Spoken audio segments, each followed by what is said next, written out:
अहिंसा परमो धर्म की। आचार्य गुरुवर श्री कुंद कुंद भगवान की। आचार्य गुरुवर श्री ज्ञान सागर मुनि महाराज की। जय परम पूज्य संत सुमने आचार्य भगवान विद्यासागर जी महामुनि राज की। समस्त आचार्य संघ की।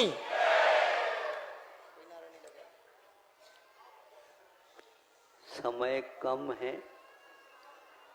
यदि आप लोगों का उपयोग हो जाए, लग जाए, तो उससे भी बहुत काम हो सकता है।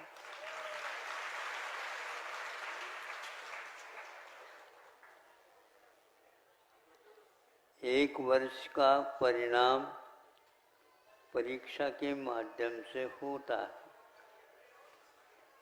किंतु 365 दिन अध्ययन में गुजर जाते हैं। 3 घंटे में भी आपकी मेहनत एक वर्ष तक जो हुई है, उसका परिणाम सब लोगों के सामने आ जाता है। अब मैं आप लोगों के उपयोग को यहाँ पर लगाना चाहता हूँ, आप लोगों की यदि अनुमति हो तो।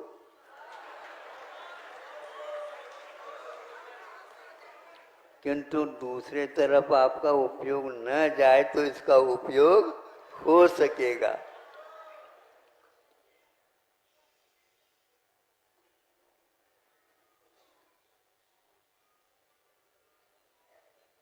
ये आप भोजन करते हैं,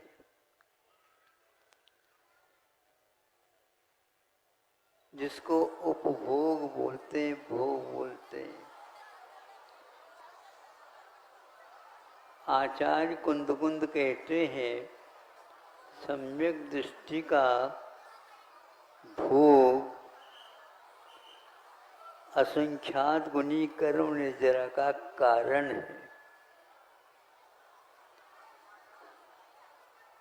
और योग ध्यान साधना जित्यादि हैं, क्योंकि ये शरीराश्रित होने के कारण उसको वो जड़ की क्रिया कहते हैं।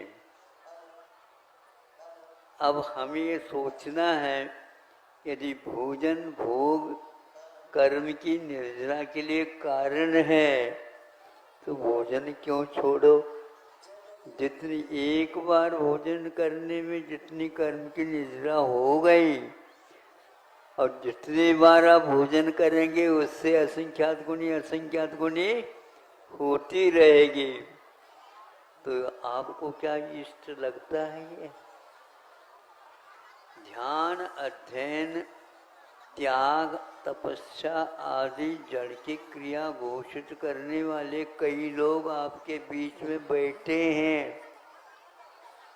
आपको उसका भी ध्यान रखना है।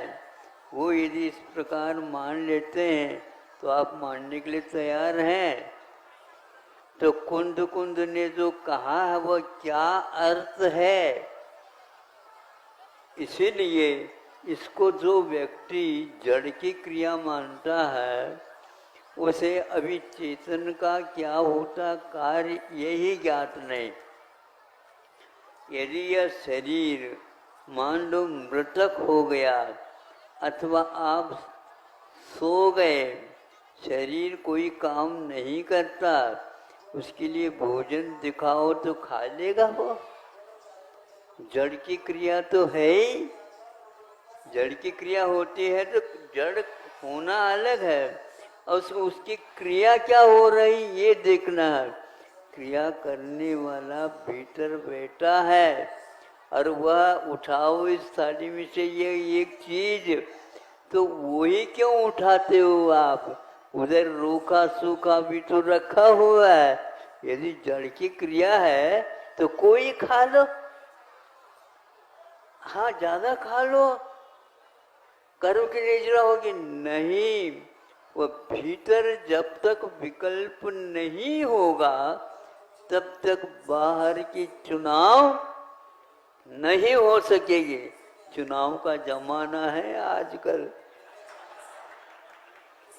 जब तक हमें वोट दे दो, हमें वोट दे दो, ऐसे हाथ जोड़ रहे हैं, भगवान को तो एक बार भी नहीं जोड़ पाते। वो लोकसभा के हो या विधानसभा के हो या राज्यसभा के हो, और वो उनके लिए बार बार वो हाथ जोड़ते रहते हैं, जुड़ा हुआ ही रहता है, 1 महीने तक यही चलता रहता। अब हम पूछना चाहते हैं, आप उनसे क्या चाहते हो? हम मत चाहते हैं। मत चाहते हैं तो ये आपका मत है क्या उनका मत है? आप बोलो। हाँ, उनके हाथ में वह मत है, वो चाहे तो आपको दे सकता है, नहीं चाहे तो नहीं मिलेगा।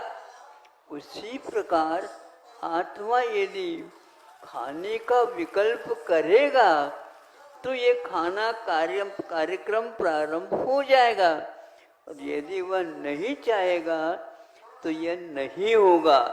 इसलिए कोई भी तपस्या, दान, त्याग, उपकार आदि के जो भाव होते हैं, ये आत्मा के हैं क्या जड़ के हैं? आत्मा के है ना। रटो नहीं, इसको समझने का प्रयास करेंगे। आप लोगों को बहकाव में डाला जा रहा है, क्योंकि इतना जो है जैन दर्शन की विशालता है। देखो तो सही, कुंद कुंद ने ये कहा, गाथा दिखाते हैं। अरे गाथा तो दिखाओ, इसमें माथा लगा दो तो उपयोग अर्थ निकलेगा। आपका माथा तो कुछ लग नहीं रहा है, वो तो लगा हुआ उस ओर में। ऐसा करो, हम इनको भी हाँ कह दो, हम आपके लिए मत देंगे। तो वह यूं निकाल करके, क्यों क्या है ये? हाँ, इतने ले लो। गिनते हो क्या? नहीं, गिनने की कोई आवश्यकता नहीं, अनगिन मिलेगा। अब दूसरा आ गया दूसरी पार्टी वाला, वो भी कहता क्या है? तो ऐसा ऐसा, हमें तो आप भूले तो नहीं? हाँ, पहचान लो, मैं वही हूँ व्यक्ति। हाँ बिल्कुल ठीक, मालूम पड़ गया, 5 वर्ष के बाद आए हो। हाँ, मैं पुनः 5 वर्ष के लिए जाऊंगा, किंतु आपका अभिमत अनिवार्य है। हाँ बिल्कुल ठीक, आपको हम भूल ही नहीं सकते।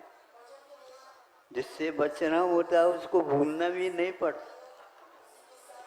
जिसको यदि जिससे बचना है तो उसको भूलोगे तो कैसे बचोगे इससे? ये स्थिति हो रही है। इसलिए भोग यदि निर्जरा का कारण है तो योग साधना अधिक बंद का कारण ये कैसा हो सकता है? लेकिन ये तूफान आज समाज में चल गया है, और इसके कारण युग को भ्रमित कर दिया जा रहा है। महाराज, कल भी तो आपने यही बात कही, ये बहुत ढंग से किया जाता है, सुनियोजित पद्धति से किया जाता है, और उनको कहा जाता है इस पूजन करने से तो बंद होता है, यह बंद के लिए कारण है। हाँ, कुंद कुंद का यह रहस्य खुल जाएगा। अरे यदि कुंद कुंद ऐसे कह रहे हैं तो अन्य महाराज ऐसे क्यों कह रहे हैं? तत्वार सूत्र वगैरह उनका ये कहना है, आप चेष्टा न करो, आप बोलना न करो, ये सारे के सारे विकल्प इसके बिना नहीं होते। इसलिए आत्मा की ओर ले जाने के लिए यह बात कही गई है, और उसको श्रावकों ने, गृहस्थों ने भी पकड़ लिया। बिल्कुल मैं तो आत्मा हूँ, बिल्कुल खाता नहीं पीता नहीं, फिर जीवित कैसा रह रहा है? आप बताओ, उसके लिए पेट्रोल कौन दे रहा है? एकदम नहीं होता, लेकिन हम हाव कह करके चलते हैं। तो इन साधनों को जो व्यक्ति, संक्षेप से कहता हूँ, इन साधनों को जो पूजन करना, अभिषेक करना, दान करना, त्याग करना और दूसरे के रोग को दूर करने के लिए और ऐसे कार्य करना, चिकित्सा आदि के लिए दे देना, ये सारे के सारे भाव तो होते हैं। इन कार्यों को करने वालों को तो ये बंध का कारण कहा जा रहा है। और खाने वाले, अरे आत्मा तो खाती ही नहीं, यदि खाती नहीं तो बता क्यों रहे हो, और बता किसको रहे हो आप बताओ। हाँ, ये सही बात है। इस प्रकार गुमराह अनेक अच्छे अच्छे व्यक्ति, सेठ साहूकार भी इसके शिकार बन चुके हैं और शिकार खेलना चालू है, बड़े बड़े व्यक्ति। हाँ, इसका अर्थ ये हुआ कि हम तथ्य को नहीं समझ पा रहे हैं।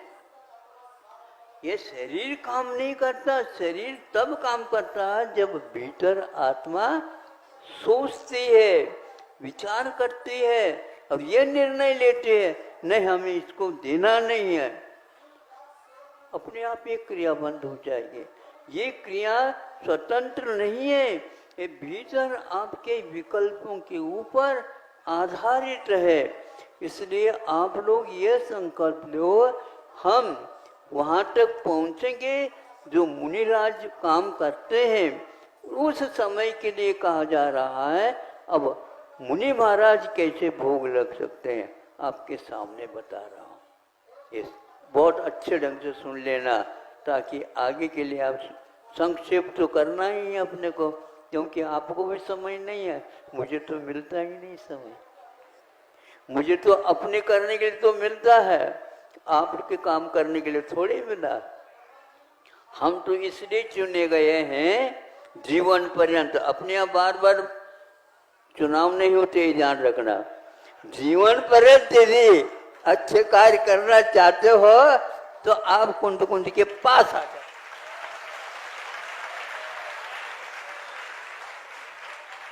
अब देखो मुनि महाराज का उपभोग क्या है। आप लोग भोजन करते हैं तो बनवाते हैं, कितना चाहिए ये भी बताते हैं, क्यों चाहिए ये भी बताते हैं, आदि कह करके आपकी रचना हुआ हो गई, भोजन तैयार हुआ। मुनि महाराज कैसे भोग की निर्जरा के लिए कारण हो जाते हैं, ये सुनो, बहुत रहस्यपूर्ण है ये।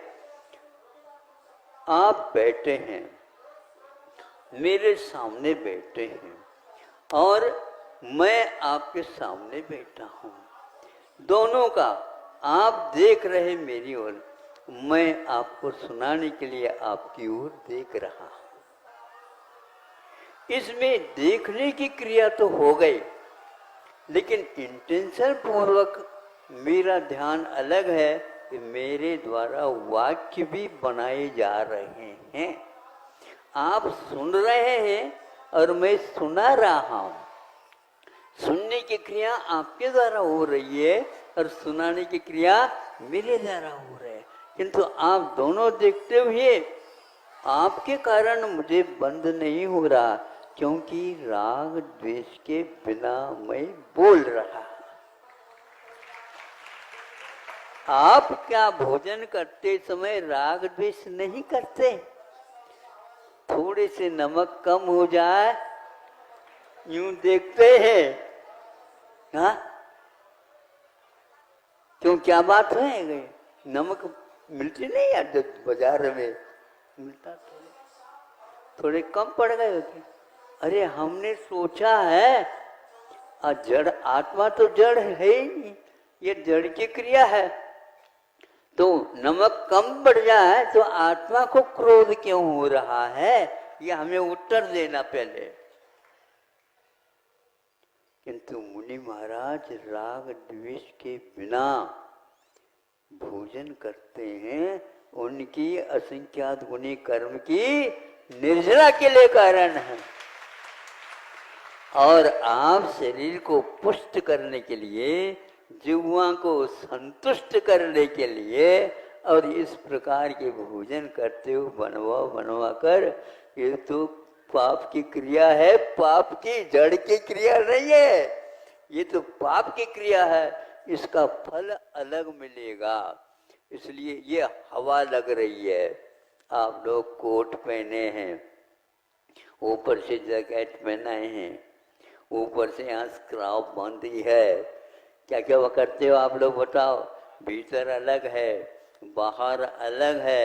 यूं होने के उपरांत भी आज तो सर्दी ज्यादा लग रही है। मुनि महाराज बैठे हैं शिला के ऊपर, शीत लहर चल रही है, वो महसूस कर रहे हैं, लेकिन यह शरीर के लिए कर रही है। मेरे इसके माध्यम से भी काम होता है, असंख्यात गुनी कर्म निद्रा हो रही है।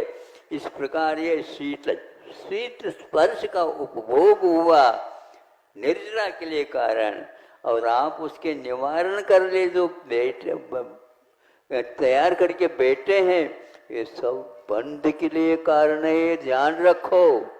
यदि घर में निर्जरा होती और सम्यक दृष्टि की निर्जरा होती तो भरत चक्रवर्ती आदि को भी बाहर आने की क्या आवश्यकता पड़ी, बताओ?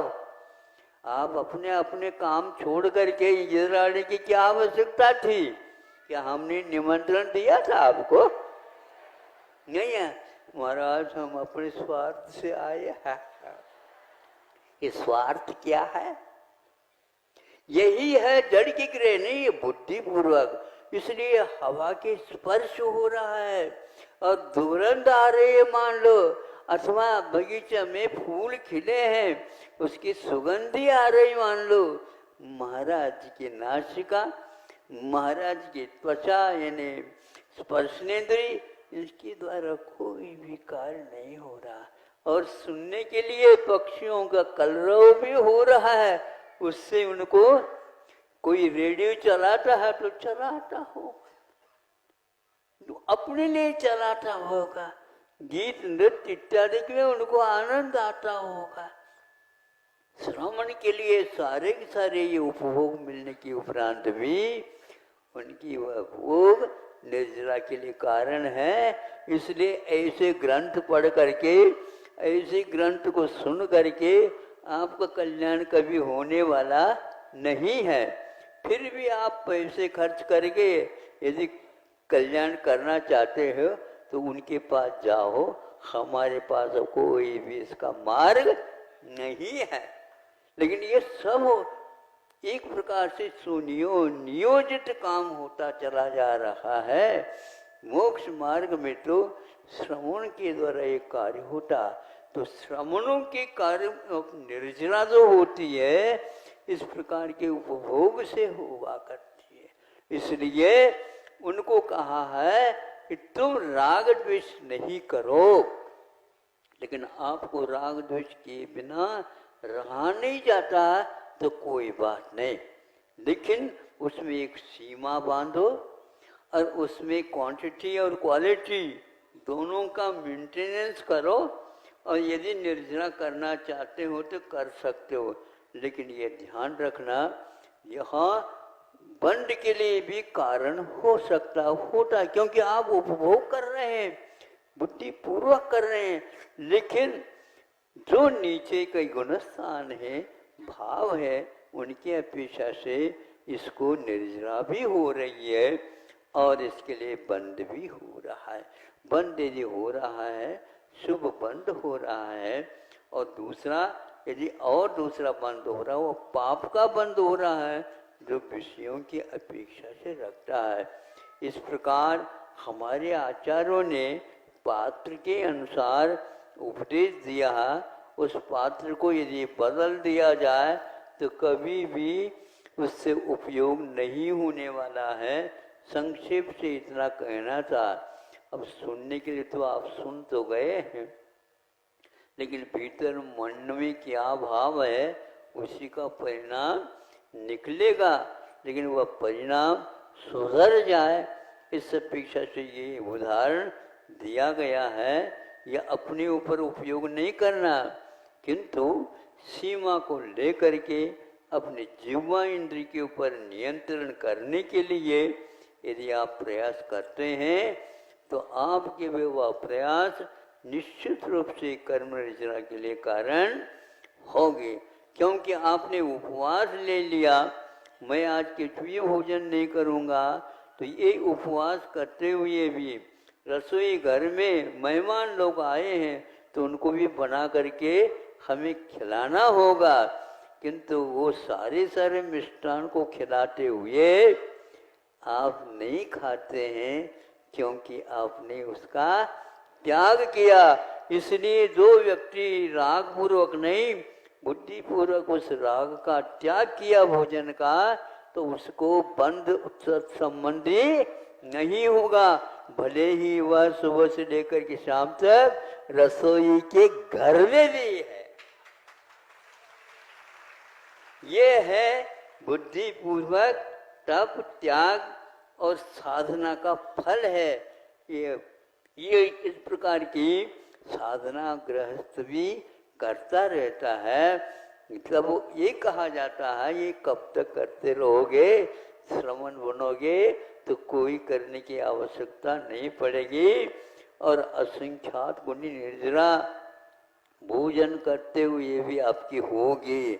इस प्रकार दोनों भोजन करते हैं, किंतु जमीन आसमान का अंतर होता है। तो आप यदि निर्जरा कर रही है तो कुंद को तो ये चाहिए था कि आप लोगों के लिए भी कोई नमस्तु कर दे। ने कहते नहीं, ऐसे अविरतियों की वंदना, दर्शन और उनकी सेवा 3 काल में मत करो, किंतु जो भुलाता नहीं है वहाँ पर जा करके विनय अनुनय करो, हमारे लिए भी कुछ प्रसाद मिल जाए। लेना चाहते हो तो ले लो, हम मना नहीं करेंगे। इस प्रकार संतों ने हम लोगों के ऊपर वो उपकार करके दिया है। तीर्थंकर भी घर में क्यों तक जब तक रहते हैं तब तक वो नमस्तु पूजन आदि आदि के लिए योग्य नहीं बताया है। इसलिए आपको समझना चाहिए कि जो व्यक्ति राग का त्याग नहीं किया, पंचेंद्रिय कोई विषयों का त्याग नहीं किया, वह व्यक्ति किसी प्रकार से इन पूजन आदि के योग्य नहीं है। ऐसा कुंद ने कहा है और कुंद के हवाला ले करके कई व्यक्ति इसका दुरुपयोग कर रहे हैं। उससे आप लोग बचेंगे, यही आपसे कहना है। और यदि मान लो आपको कटुक लग गया तो कोई बात नहीं, दवाई तो कड़वी ही होती है, मीठे नहीं होते। अहिंसा परमो धर्म की। चलो परम